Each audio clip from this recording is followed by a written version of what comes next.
Good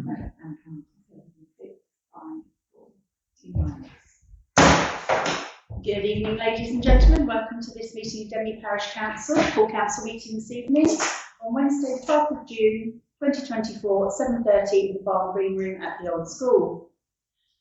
The first item on the agenda this evening is apologies for absence, and we have apologies from Councillor Scully and Councillor Clay this evening. Do you have any further apologies? No, we'll check Councillor Carson because she has that. Okay, thank you. Item 2 on the agenda is declarations of interest. Arising from this agenda, members and officers are invited to declare any relevant interests. Notwithstanding this item, members may subsequently declare an interest at any point during the meeting. I need to declare, as Councillor Brown is on orders for payment on page 4. Councillor Brown. I'm declaring because I'm on orders for payment for my company. Thank you very much. Do we have any further declarations for this evening? Okay, thank you very much. So we'll move on to the next item on the agenda, which is to receive the minutes of the previous full council meeting. To receive and confirm the accuracy of the minutes of the annual council meeting held on the 1st of May 2024. Can I have a show of hands, all those that agree those minutes? Thank you very much. I will sign.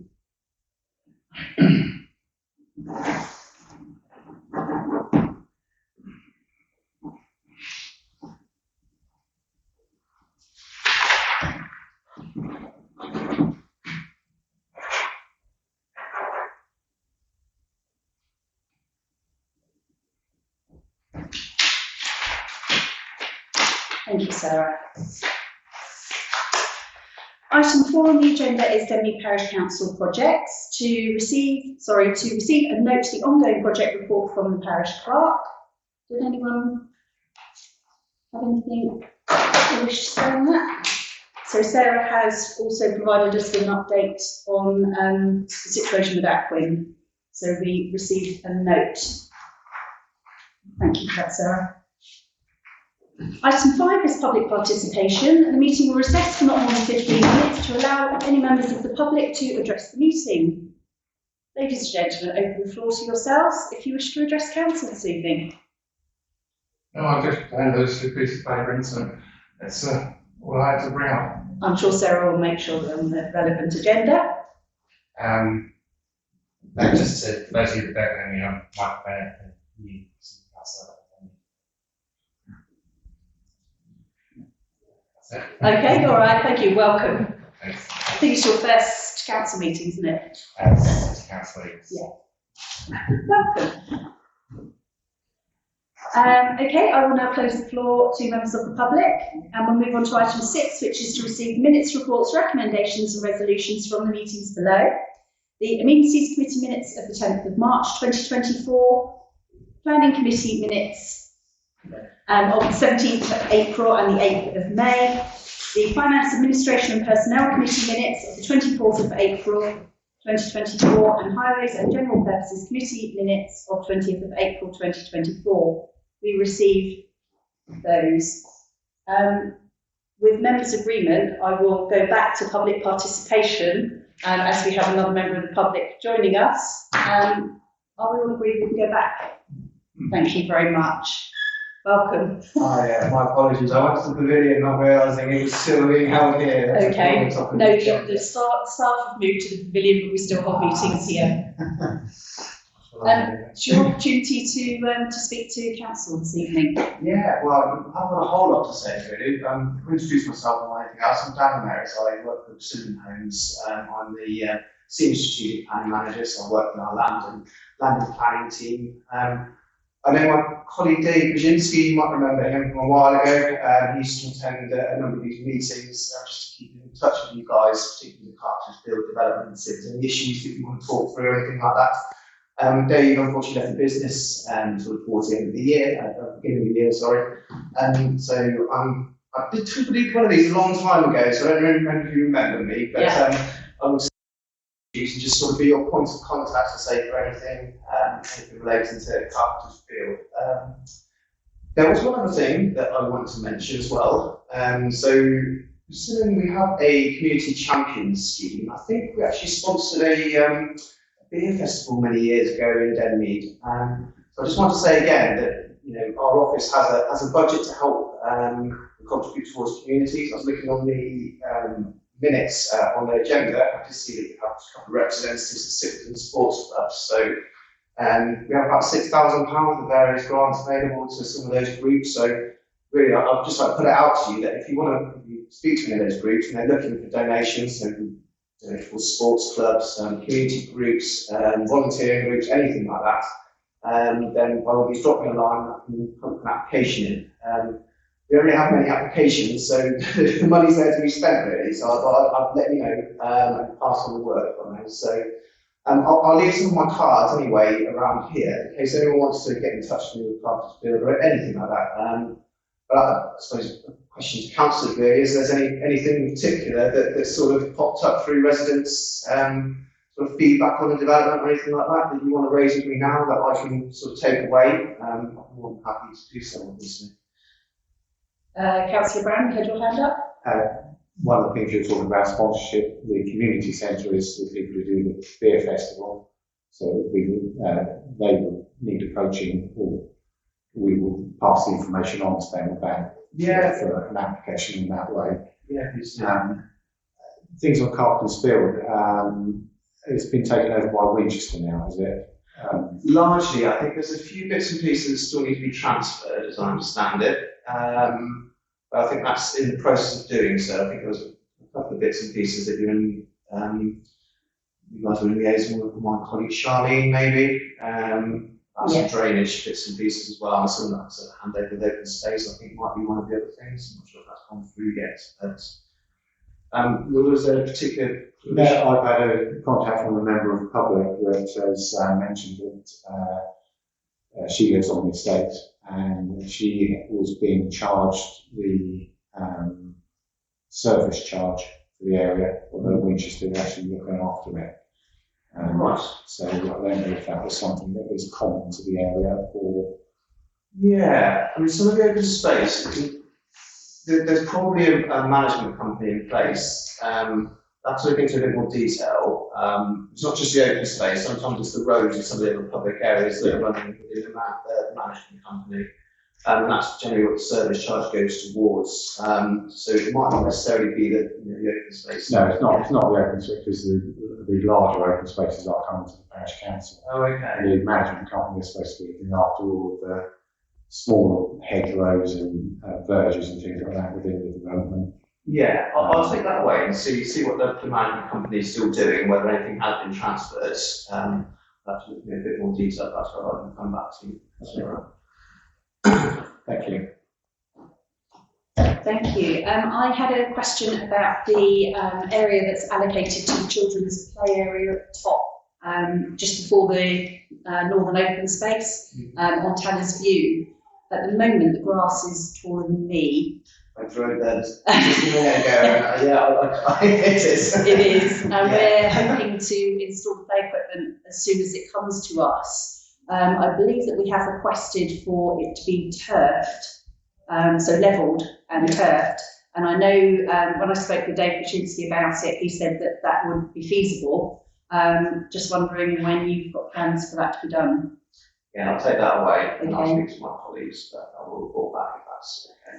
Thank you. And the other main issue is the northern public open space draining onto Tanner's Lane. Yes, so aware of that. It's literally rivers when we have rain. I mean, you can see from the state of the road, half of the hogging path has washed down because obviously of the incline. The hogging path is actually washed onto the road, and it makes it a bit dangerous. So if anyone were to be crossing and a car had to stop, they're likely to skid on the gravel. Yeah, sure. Okay. Yeah, that's very helpful. A few things I can take away and we can come back to you if that's all right. Wonderful.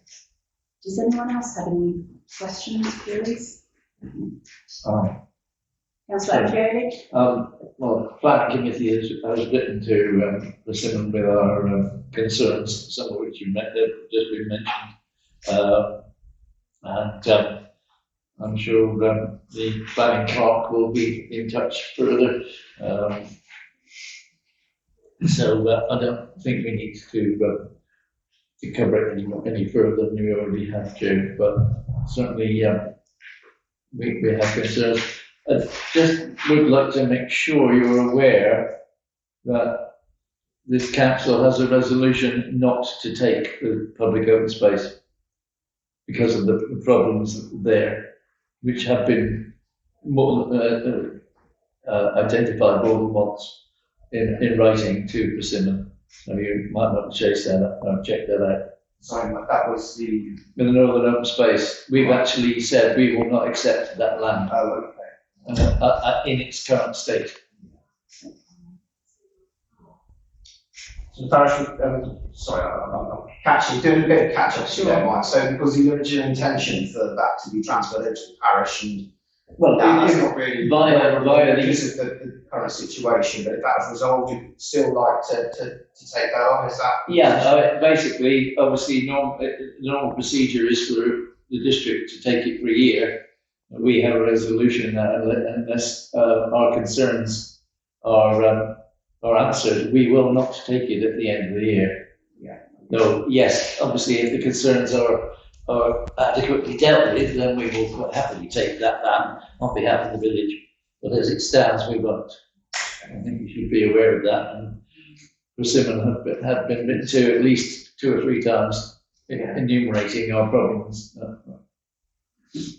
And the main reason that we resolved not to take the land was because obviously sorting out the drainage onto the highway would fall to our budget to arrange that for that to be sorted, and clearly that would be a significantly expensive undertaking for us.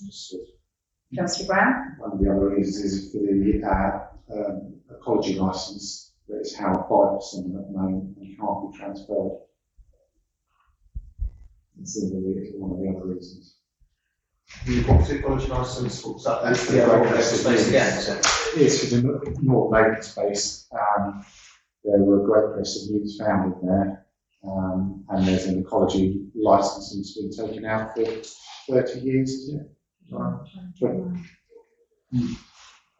Which can't be transferred over to a public body. It can only be transferred over to a named person, which in the parish council, it would naturally be the clerk, but obviously the clerk, we wouldn't want the clerk to be taking on that responsibility as a named person. Because she's not an ecologist, lots of hats for that. So we would like to take it over. I think the long and short of it is, but there are still issues that are outstanding to be resolved. Does anyone have anything further? Just to Councillor Brown say, again. yeah, just to say if there was anything that we could do to, whether a meeting on site would be advantageous to yourself to catch up with the problems, because sometimes reading them doesn't necessarily point issues out. So whether a meeting is a better thing, and That would be, I'm more than happy to come down if you want to do a quick walk around. So, that would be fine. Okay, so Sarah will liaise with you regarding dates. Thank you, I think that's a very good idea. Yeah, again, I think so, that'd be helpful. I've got a few minutes here anyway. So we've got the drainage, really, the POS are getting set for the date, that's right. The management company, just check the service charge, to see what's going on with that, so we've transferred to Winchester. We've got the ecology licence as well for Northern POS, and we'll see if we get that somehow. Just resolved, really. I mean, I think we spoke with Stuart Dunbar Dempsey, and he mentioned that it might be possible that the condition could be removed so that we don't need an ecologist. Okay. Councillor Brown. if Sarah can give you a broad update, and then obviously when the meeting happens, it will point things out a bit more clearly, I think. Yeah, definitely. I like this. Okay, council have no further questions. Well, thank you, Mr. Ramirez. Thank you very much for coming this evening. No, that's quite Very all much right. appreciated. As I say, I'll try and come to more of these. I'd like to keep in contact with you guys. And, we have finished the development, still bits to do, but we still are community champions thing that we want to still give back, if you know what I mean. So, well, thank you very much for your time. It's appreciated, thank you. And you again soon. Thank you. Okay. I'll tell you the right place. Not a problem. Thank you. So I'll now close the public participation session and we'll go on to item 7, which is to receive district councillors' reports. I only have one for you this evening. Give me my look up on information. Obviously, you'll be aware that we're in a pre-election period. I think everyone probably is completely sick of the E word at this point. But Winchester have cancelled virtually all meetings with the exception of planning and licensing, which are continuing because they are statutory bodies. And they are continuing with the consultation for Winchester District Focus LC Whip. Now, when they've done this consultation, they've only called it the LC Whip. It didn't explain what the LC Whip was. So I've asked, and I've now been told, it is the Local Cycling and Walking Infrastructure Plan. And it's an online consultation, which started on Monday the 13th of May at midday and will be open for 8 weeks. So it closes on Sunday the 7th of July at 11 p.m. It's only an online consultation. But for anybody that does not have access to a computer paper copy, it is available at the Winchester City Council offices. And that consultation basically will inform their future strategy. So it will be incorporated into strategy documents like the local plan, etc. It's an aspirational consultation, so they've asked for all sorts of ideas. So please feel free to go online and complete the survey. I don't have anything further. Our other district councillor, Councillor Bennett? No, we've covered it all. Okay, not a lot to cover at the moment. Okay, thank you very much. So we'll move on to item 8, which is financial. 8.1, orders of payment. To consider and approve the orders of payment list 4. All invoices listed have been examined, verified and certified by the RFO to consider and approve. I've previously declared an interest, as has Councillor Brown. Councillor Andreoli. I propose we approve. Thank you very much. Can I have a show of hands? All those that approve? Thank you very much. I will sign.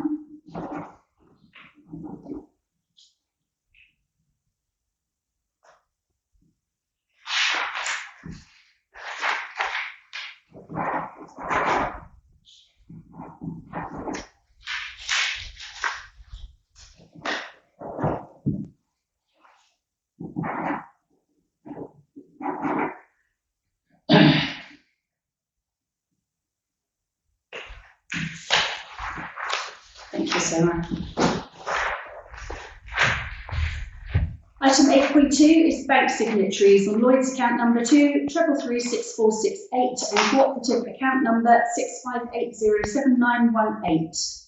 And the RFO has compiled a report for us, which details our financial arrangements for each of those bank accounts.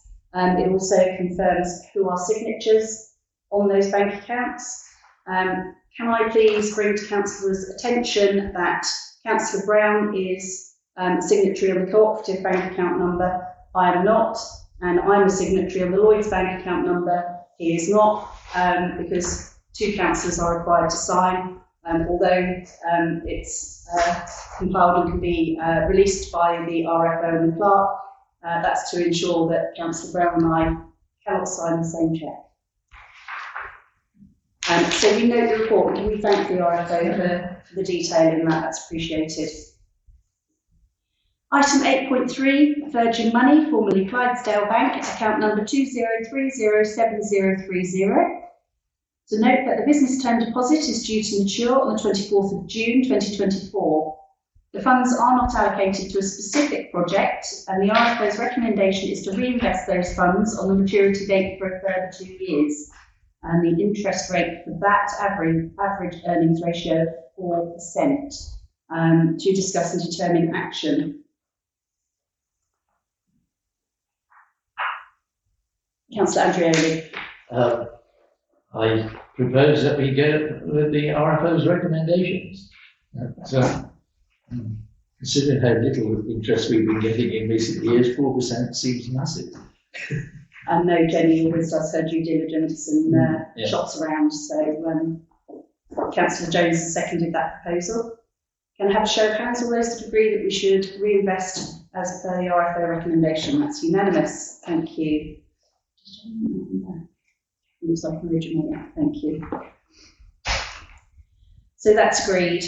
Item 8.4, BDO Limited Liability Partnership External Auditor. A form, the conflict of interest with BDO LLP is a requirement of the external audit process and must be completed annually and minuted at a meeting of council. The parish clerk and chairman of the meeting must tick the appropriate box and then both sign the form and return it to the RFO. This is in readiness to submit it with the annual governance review and supporting documentation. That's my copy. So we confirm that there are no conflicts. Do we tick or cross? Chair, Sorry. should you not ask whether everyone's happy for you to sign that?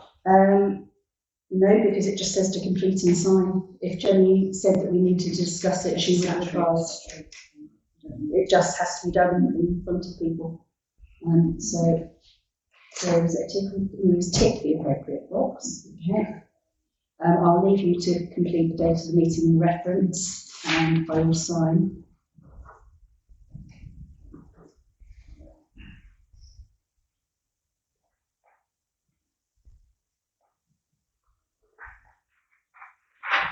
Thank you very much.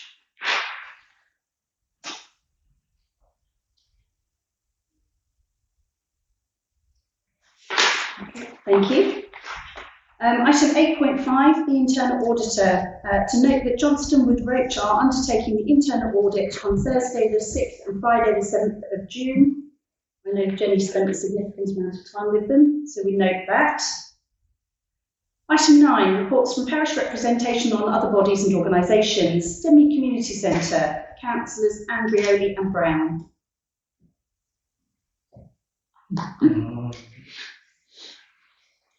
I don't think there's anything particularly, Chair, that we haven't already reported. They were very pleased at the last meeting that we actually had given them the necessary form to allow them to connect the forthcoming electricity generation on the roof to the grid, which is the landowner we had to give.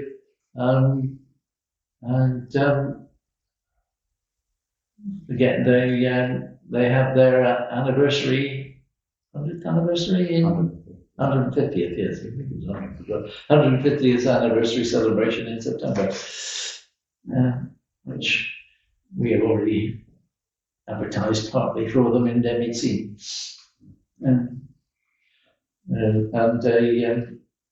Looking for a meeting of the working party as soon as the chairman of the DCC is back from holiday. Okay, thank you very much. Winchester District Association of Local Councils and Southern Parishes, Councillor Andrioli.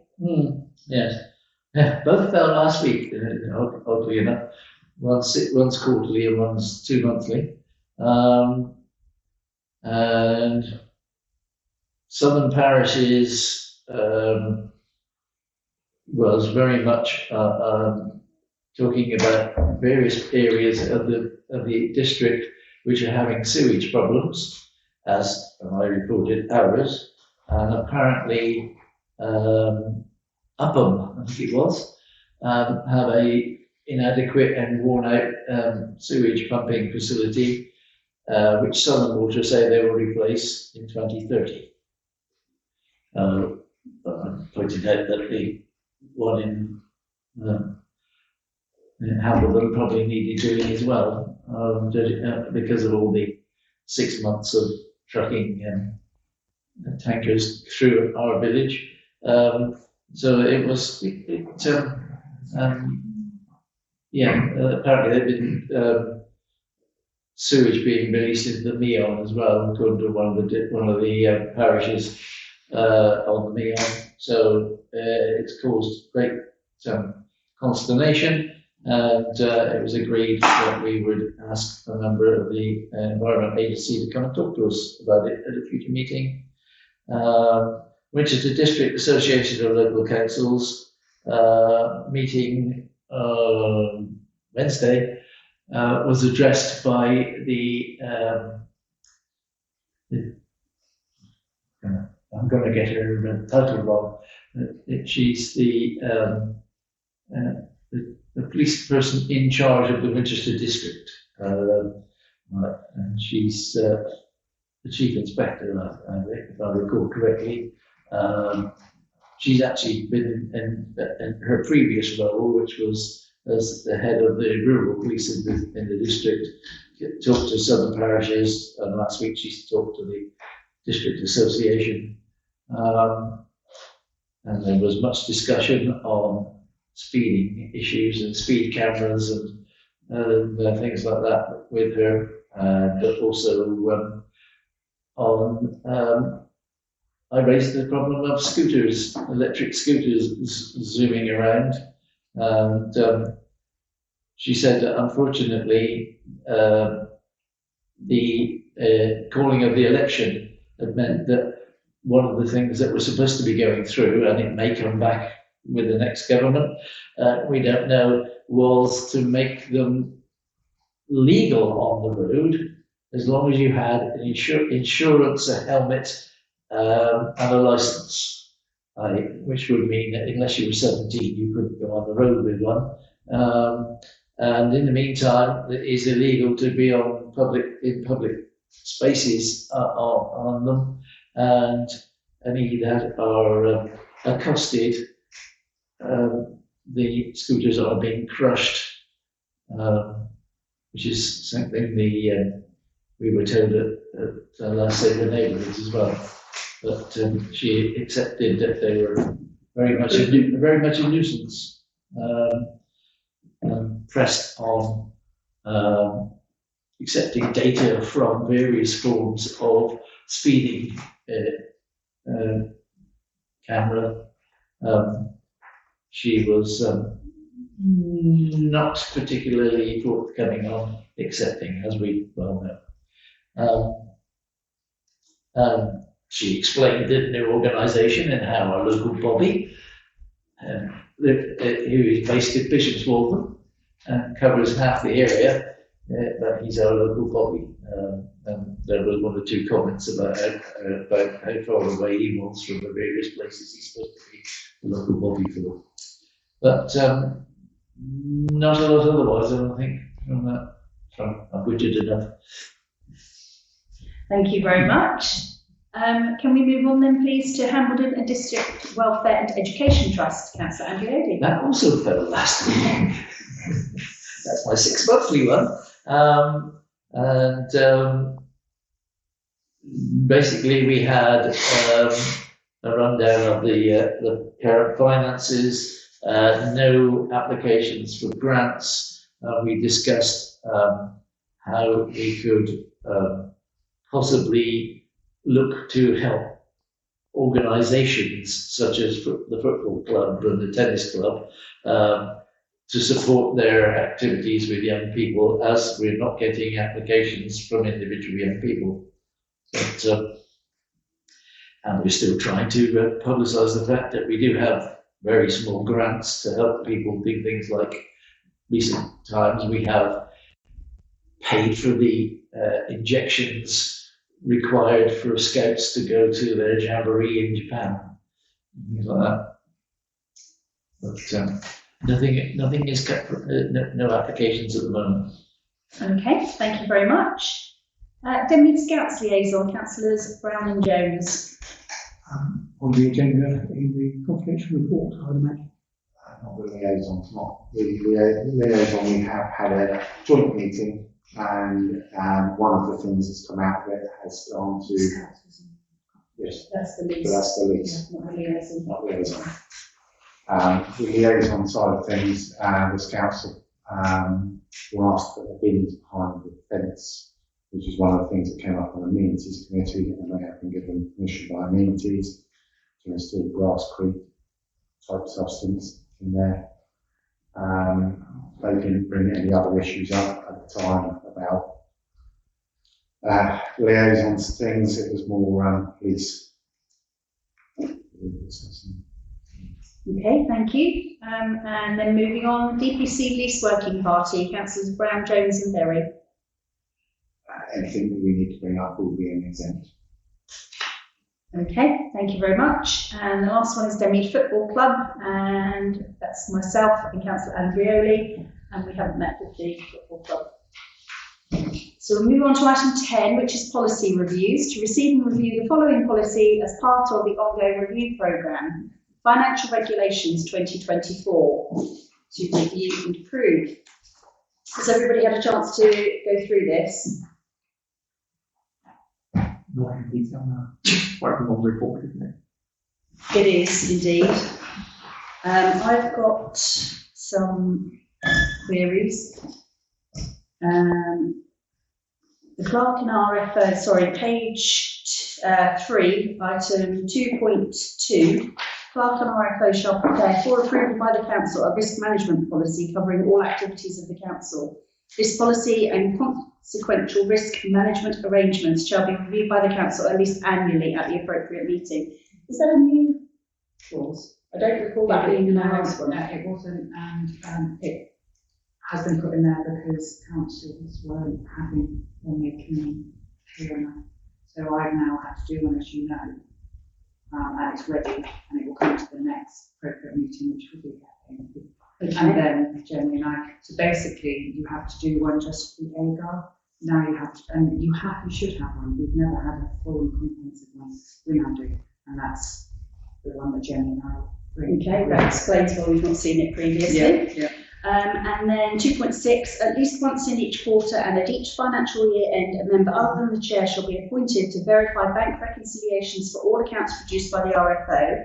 The member shall sign and date the reconciliations and the original bank statements or similar documents as evidence of this. This activity, including any exceptions, shall be reported to and noted by the council at the appropriate meeting. That's also new. No, that is in the other. It is in the last one, but it is another fraud prevention one. And if we'd already had if we'd agreed this, I would have said that one that you've just done probably would have been a good one because you've done a thing of interest. But you sign them all the time. What they're also doing is changing the way you have to sign them.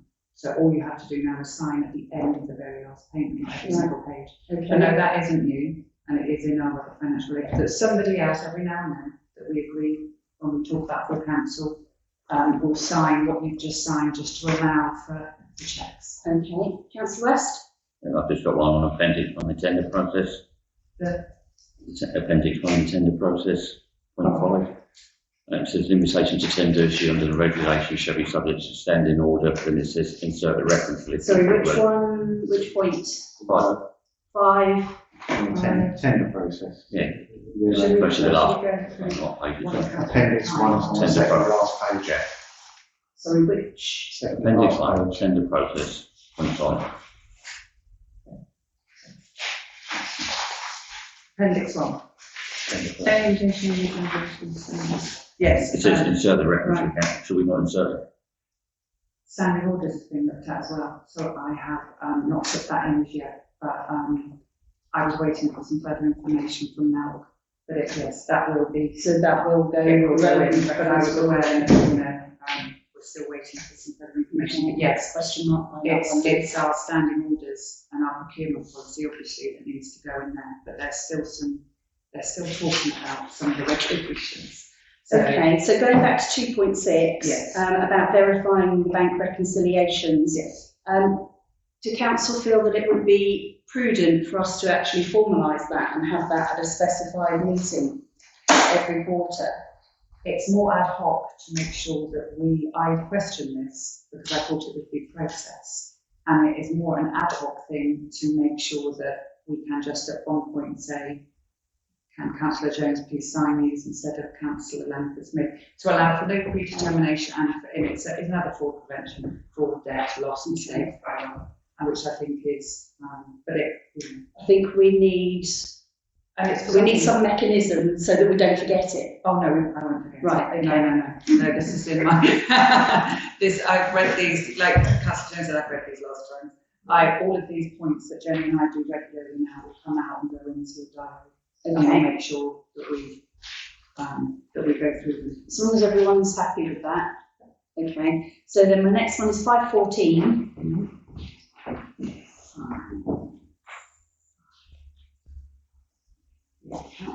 The council shall not be obliged to accept the lowest or any tender, quote, or estimate. Is that the lowest of any tender, or no, we don't have to accept either the lowest or any of the tenders? No. Right, okay, that's fine then. Just wanted to check it wasn't a typo.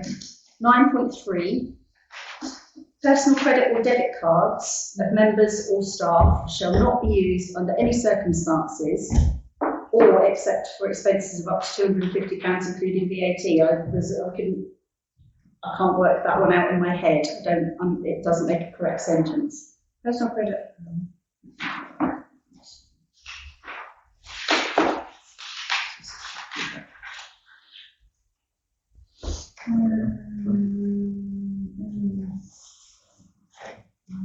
Under any circumstances is wrong, isn't it? Because you can't say under any circumstances and then say or. Yeah, I can't reconcile that in my, 9.3, isn't it? yeah. Any trade card account opened by the council? No, 9.3, not 9.2. 9.3. Any corporate credit card or trade account opened by the council? No, that's 9.2 on my version. How many versions have you got? Oh, lots of versions. Do you want to look at mine? No. It's, I think this is the one that Jenny changed. It doesn't make sense because it just, as Councillor Jones just said, if you can't use a credit card, personal credit Personal card. credit card should not be used under any or except for, I think that should probably say, except for, the reasons obviously that sometimes we do in exceptional circumstances. So let me word that slightly. So, or except for expenses, including, I think we just get rid of the last sentence. We don't want them to be used at any time. Personal credit or debit card should not be used under any circumstances. We have no policy, so I'll get rid of that one. But then, having said that, if a member of council incurs expenses, so for example, if we go away, then if you're not with me, I might have to use my own card and then be reimbursed, which would then be contrary to our financial regulations. I think we need to clarify that bit with Jenny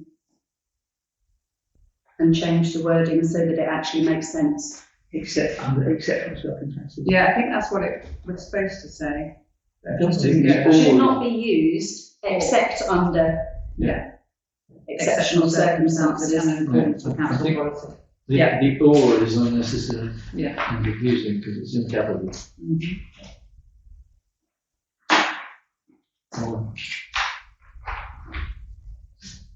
Yeah. Sorry, Councillor West. I don't think it applies to council, surely it's just staff. It So says you members. could, It says Members, all staff, we're the members. yeah. It's confusing because Winchester used to use members and now all councils use members for councillors. We always used to say councillors or staff, and we're now using members the same as everybody else. So that means councillors or staff. So are we happy with the wording for that if Sarah circulates it after the meeting? Okay, so that's 9.3. Sorry, Councillor West. So our staff can claim back expenses, Yes. so they can use their personal credit cards. But Only, but it doesn't say not for council business, it just says personal credit card or debit cards of staff shall not be used under any circumstances. If they use it for themselves and they can claim back expenses, I think then they it's, can. That is, yes. yeah, that's exceptional correct. circumstances are, like when we've gone to use the card before and we've been stuck in the shop and Jane's had to use her card. So then that's why she would need to claim it back because we've had times when the card doesn't work. So it should say personal credit or debit cards of members or staff and staff shall not be used except under exceptional circumstances. For expenses up to £250. Yeah. Or expenses up to £250. Yeah. Councillor Brown. Do we need to check that if in theory, if someone pays for something, the purchases are there. So you cannot, if they're not VAT registered, you shouldn't be passing an invoice over and claiming VAT. Because in theory, if Sorry, Councillor Brown, that's not for this well, no, discussion. it's exactly this discussion, because you're saying that someone can pay for something. Up to £250, which includes the VAT. What I'm saying is, if they've paid for it using a personal card, the invoice in theory is in their name. They cannot then pass that invoice in their name onto the parish council. But they can according to our policy. We've always allowed, that's the same with the policy in orders for payments today, so, but we. So where I've purchased plants previously for the planters in the village, I provide all the receipts for that to Jenny, and Jenny then reimburses me. So she's not going to reimburse me minus the VAT. I understand your point, but is it legal? Are we sure it's legal? Yes, absolutely, yeah. The VAT is very strict, and we are allowed to claim it back on through the purchases. Can I ask that's checked in, please? So I'll ask to speak to Jenny. Please send me. Yeah, I think you remember that. Okay, so moving on to 16.3.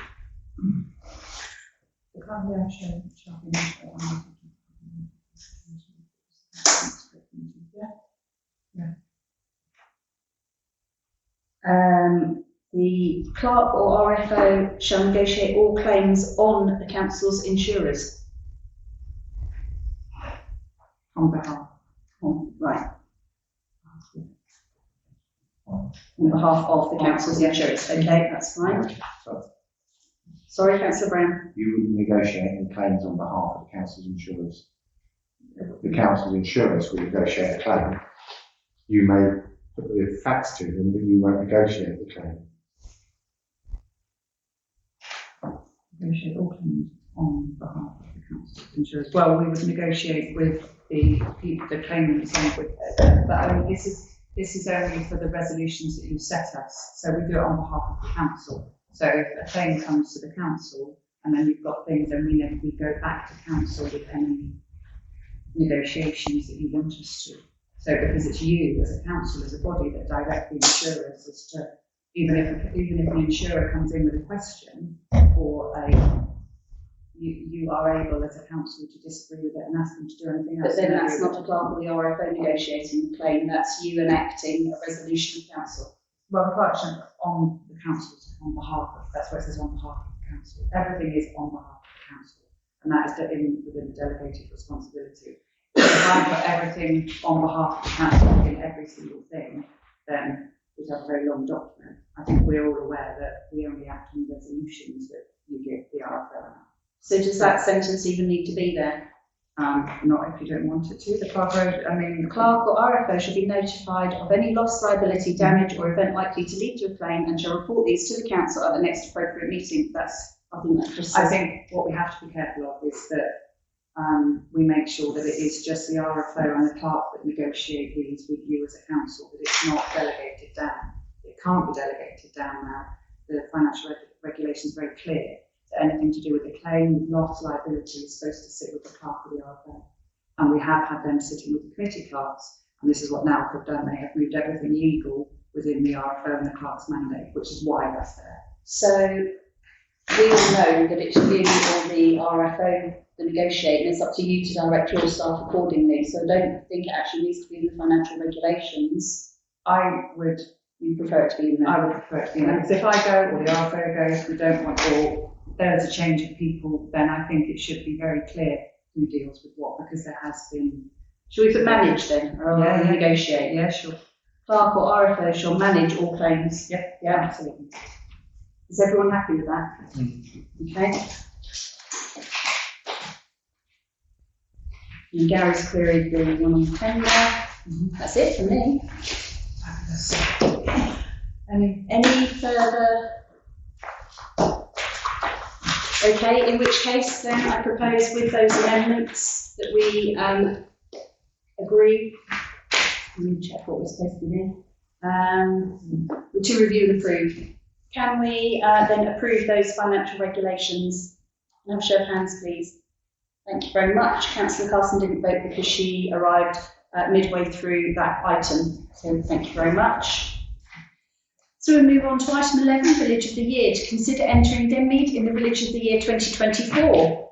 Sarah has provided us with some information from Hampshire Association of Local Councils, and to remind councillors who have been aware of this previously and to advise those that are new, this is a competition that's run by the Hampshire Association of Local Councils. It's a bit broader than just Village of the Year, and there is a judging panel. They visit the relevant villages that enter, and there are awards. So there's always a Village of the Year award. There's always a Best Small Village, and awards are also given in other categories dependent on submissions. So if they don't get submission, obviously they don't give the award. Examples from the past have included Best Community Event, which we've won before, Best Youth Facility, Community Leader, Best Open Space, amongst others. The judging panel will visit the locality of all the entries during July and August, and the date and time for the visit will be formally notified to nominees, but will take place between Tuesday the 30th of July and Wednesday the 21st of August. Each visit gives entrants the opportunity to show the judging panel around the locality and give further information on their submission. And then everybody that has entered is invited to a presentation evening where winners will be announced on the 26th of September 2024. And that will be hosted by the 2023 winners of Village of the Year, which is Sherfield on Loddon. Councillor Carson. I'd certainly like to see that we consider putting forward the mother under the open space. I mean, that's something we should really sort of think about. It's a major thing for the parish. It's not an open space, it's a sports facility. No. Open space would be like the northern open space, or maybe Goodman Fields. Another category that would go under. It's a shame. Sorry, Councillor Brown. I'll propose that we get the clerk to look into what, where we can put things in for like the summer party and things like that, and enter the appropriate ones. The deadline is Friday the 12th of July.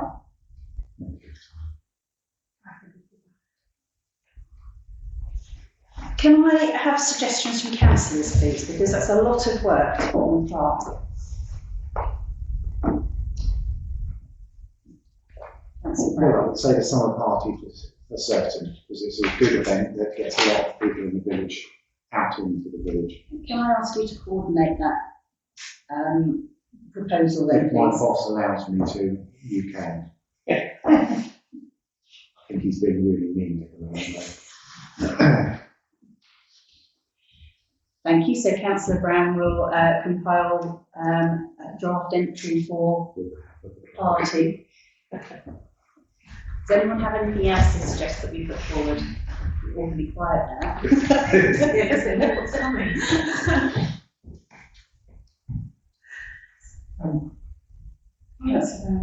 Councillor Carson could put the mother in under youth facility. Just Sarah has literally just suggested best youth facility. Yeah. The mother is for the community, it's not just for youth. Councillor Carson. There's got to be somewhere we can squeeze it in. What about the training day that we did for the skate park?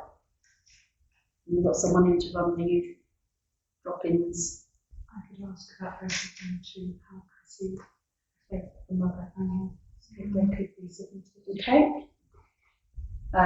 Councillor Carson and then Councillor Andreoli. It's just really a continuation with my feeling that best things, and we can't put the biggest investment that we've made. Oh, yeah, did you go?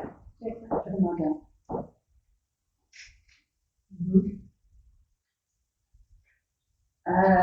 Councillor Andreoli.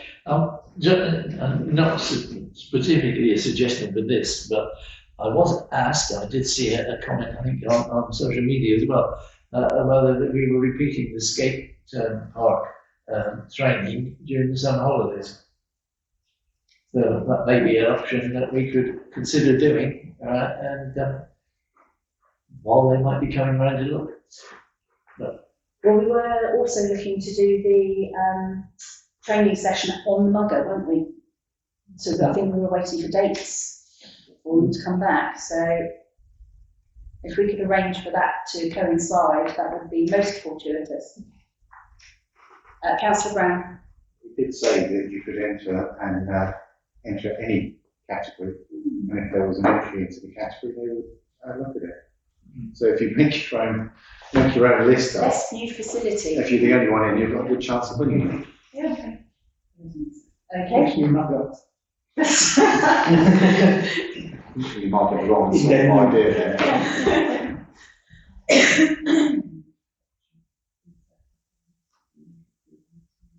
Yes, so I think we're agreed that we would like to enter something. Councillor Brown has said that he will compile the best village event for our summer party, and we'll ask Sarah to liaise with HALC and see what else we can enter with a view to potentially putting forward best new facility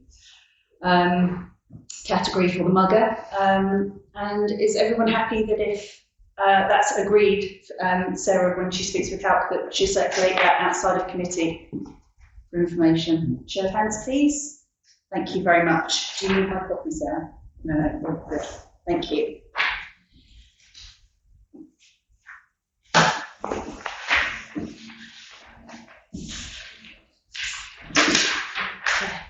Sorry, I lost my agenda for a second. Item 12, Summer Fair, to discuss and determine action. Having a stand at the Summer Fair on 17th of August 2024. Councillor Brown. Yes, I think we should. It's our public presence at a big event in the village. Whilst most people might walk around the parish council stand and avoid us, and they've got us next to the property broken, I think we should appeal. Okay, thank you. Any other opinions or in agreement? We haven't got a second yet. Okay, thank you. Councillor Carson. I was just going to suggest that we think about ideas to make the stand more attractive, that we're not avoided. I have to say, when we had the boards about the neighbourhood plan, people actively came to see because the maps were very attractive, and also last year Councillor Bacini did the buckets with the suggested play equipment for Tanner's View play area, and again that was very well attended. Councillor Brown. I think it could be something we could promote the mugger, because some people probably still don't know it's in this village, and other things that we are doing, even things that the burial ground resurfacing and things like that, to show that we are spending the village's money appropriately. Sarah has just suggested that we do more information boards, and I think they went down really well. Yeah, we could also promote the skate days. Well, mind you, hopefully we would have had one by then, Sarah, on the 17th of August. So are we happy that Sarah compiles some information boards and we'll help her with things to go on them? Show of hands then, please. We are agreed that we will have a stand, and can I please ask for volunteers in due course to help man that stand? That would be appreciated. Thank you very much. Sorry, Councillor Andreoli. Councillor Wood. Oh, sorry, are you going to vote against? Councillor Andreoli voted against, I missed that. Thank you. Sorry, moving on to item 13 then. So I don't know if this one is Legacy Fortress for Generations. Request to offer community talk.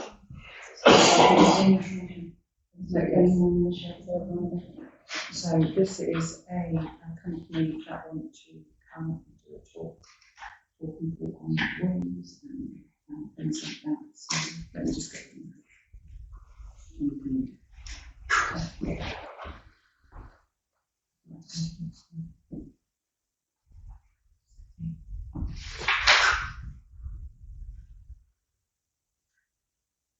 So we'll go on to 14 and then we'll come back to that.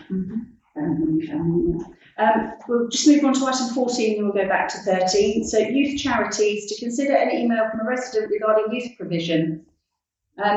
Good morning, I have observed one of the village community pages, I've observed on one of the community pages the negative comments regarding some youth behaviour and gathering of them in the main park as we move into having lighter evenings. I've also noticed the excellent opportunities of the Mugger and a comment acknowledging the popularity and success of the skate park.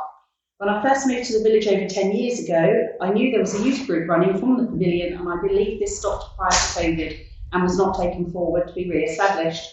I wondered if the parish council has means or plans to explore any appropriate youth charities that may want to re-establish a youth group in the village from the pavilion, especially given the excellent resources of the Mugger and the skate park.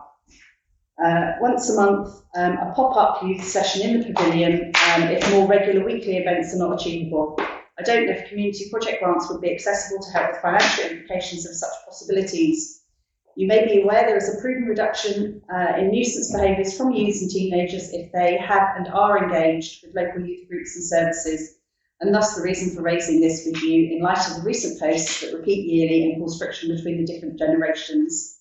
I'm referring specifically to youths aged 11 to 15. I look forward to any thoughts you may have around this. I know this is something that comes up on a reasonably regular basis, and again for councillors that haven't been on council when we did have a youth club. We used to run a youth club with volunteers. Volunteers became very few and far between on such a regular basis. We tried cutting the youth club from 2 nights to 1 night. It was run on 3 nights a week. We then had to pay staff, and because sometimes we had 16 children, we had to pay 5 members of staff, but then frequently there were evenings when no children turned up, and we still had to pay 5 members of staff. It worked out that we had an average of about 4 children coming to the youth club, and it was costing us about £15,000 a year. It just wasn't financially viable. We looked at outsourcing, we looked to get other people in to run the youth club, we looked to see whether or not we could potentially merge with another club in Waterlooville.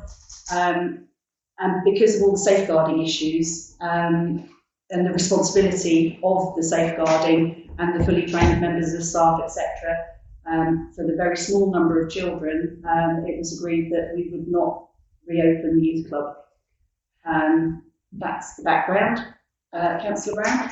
I think the fine is the issue is, as you say, is trying to get people to be at these youth clubs and run them. Even the boxing club that was here has folded because he couldn't get enough people to attend. And that's quite a sort of an energetic thing that you think a lot of people would come to. So I think it is very hard to get volunteers to do things. The Scouts suffer with it, and they're a big organisation, and they're desperate for people to do it. I think it's unfortunately one of those things, unless we can get a group that wish to come and do it, that's not run by the council, I don't think the council can take it on. I think we're trying to offer something in the way of youth services by doing the pop-up thing in the skate park, which did go down very well, and it was a one-off cost. And I think we can. I know we've already agreed that we will run sessions in the Mugger for a drop-in. So we could look to do those kind of things on a reasonably regular basis, obviously cost dependent. Councillor Brown? I think seeing as we do have a mugger and it has so many different sports, we could look at doing other sports, like a basketball coaching session in there, and that sort of thing, just to have different sports throughout the year or whatever, summer periods when we can. And just try and attract different groups. Can I suggest that we put that on the next amenities agenda then to potentially look for a programme of sessions for Big job.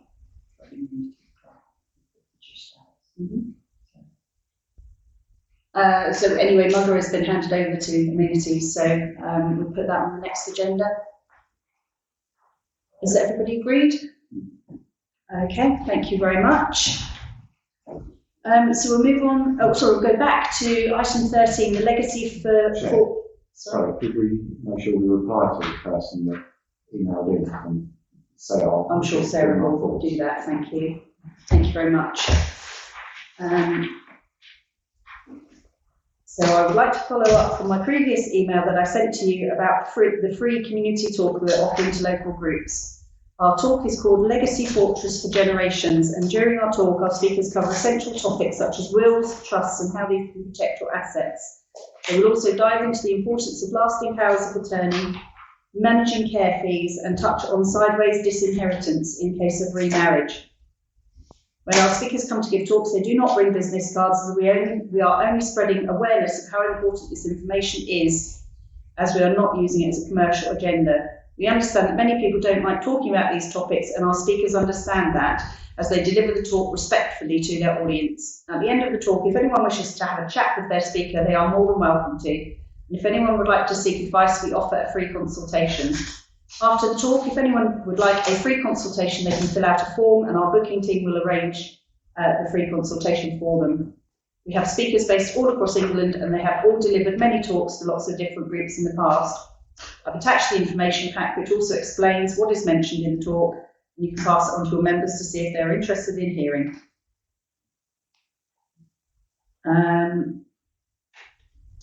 To discuss and determine action.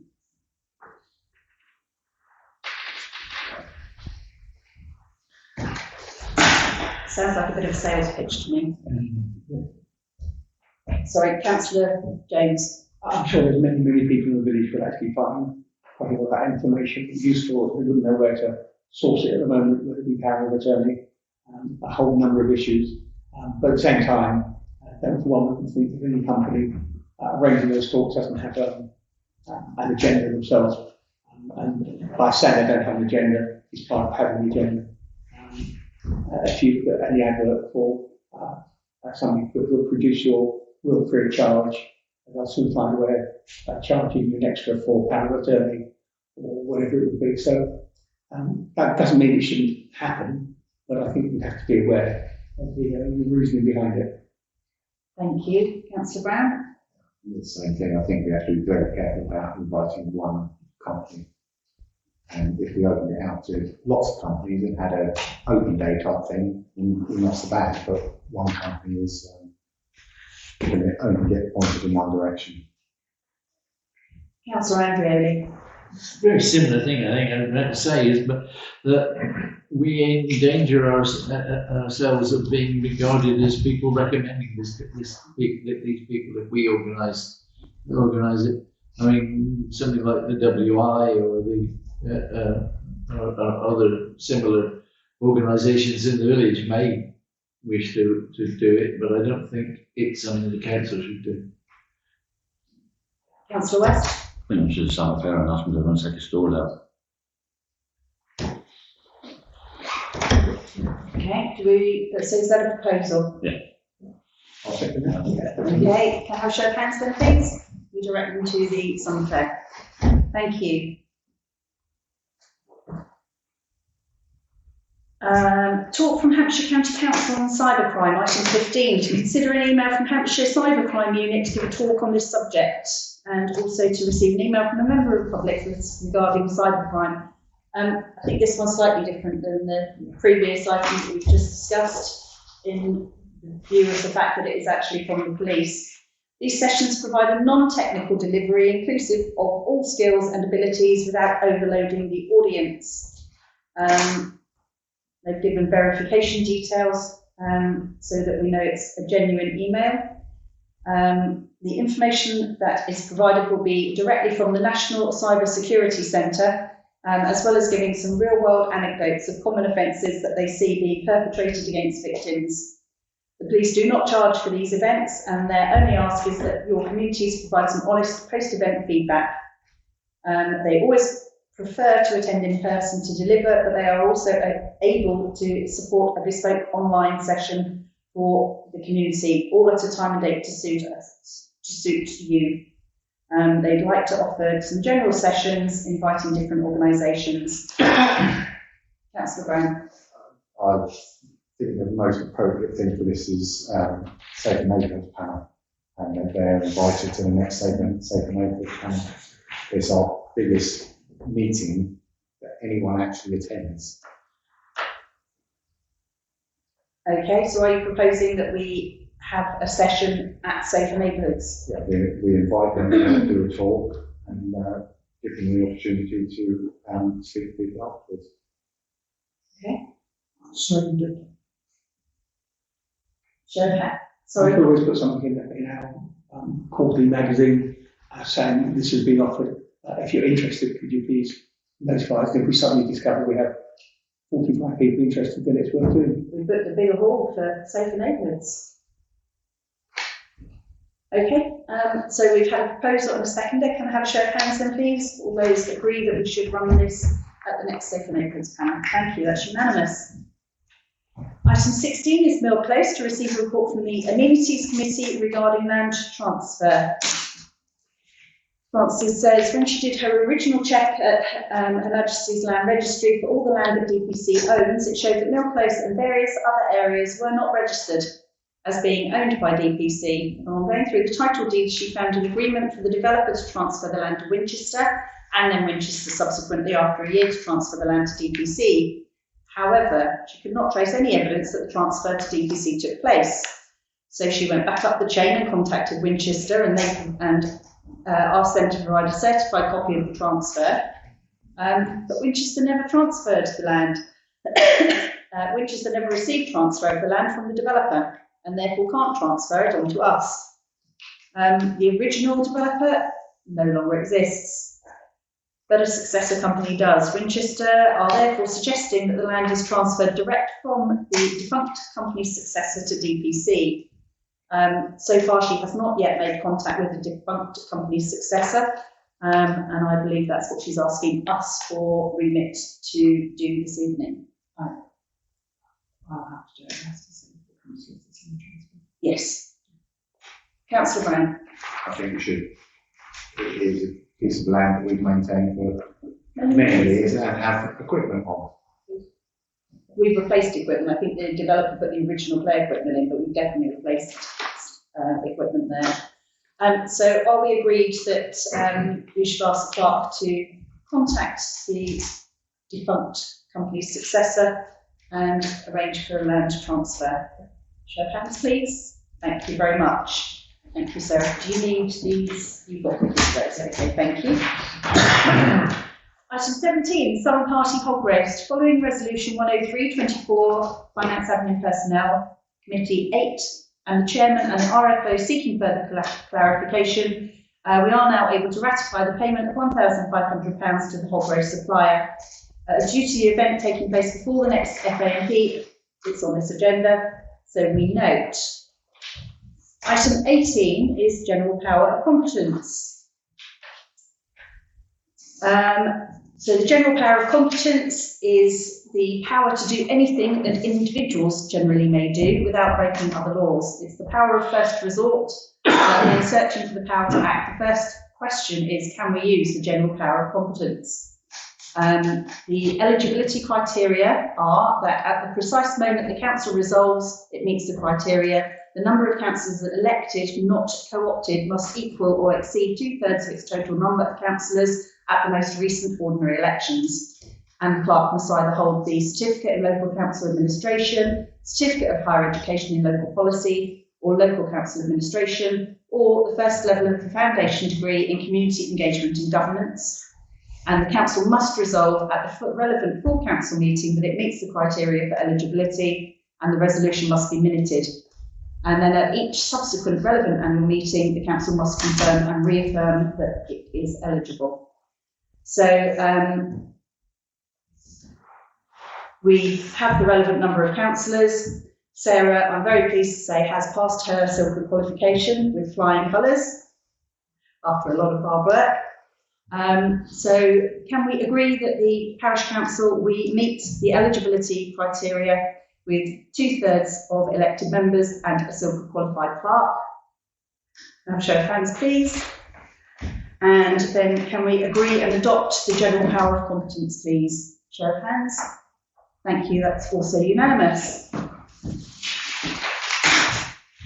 Item 19 is the confidential report. To pass a resolution by the Public Bodies Admissions to Meetings Act of 1960 to exclude the public and press for discussion of a confidential report relating to the following: matters relating to trees on residential property, which is ongoing. Item 2, to receive an update regarding lease negotiations to discuss and determine action.